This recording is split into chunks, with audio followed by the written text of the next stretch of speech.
Hello, and thanks for stopping in.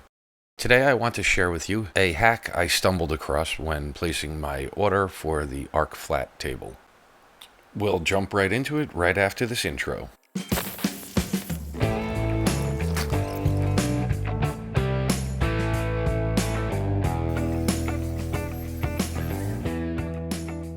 We'll start with the coupon code, and after we'll do a quick time lapse of the assembly for anyone that wants to hang around. I placed my order August 20 of 22. About a week earlier, I put all the items I wanted to purchase in the cart. 2 days later, I got an email from Langmuir offering a free leg kit when purchasing the table using coupon code AFLEGS. I'm not sure if that's a one-time use coupon code, but I've found with several companies like Zorro will send coupons if you have an account with them and leave your order in the cart. Once again, the coupon code is AFLEGS, all capital, all one word. This is my first weld table. I'll leave it to the experts to critique it. Assembly is straightforward.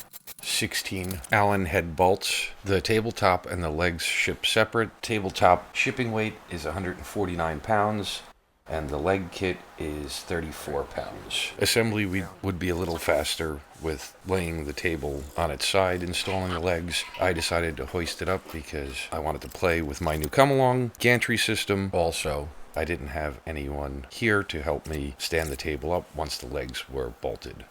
Thanks for stopping in, and comment below if the coupon code worked for you or if you had similar experience with Langmuir.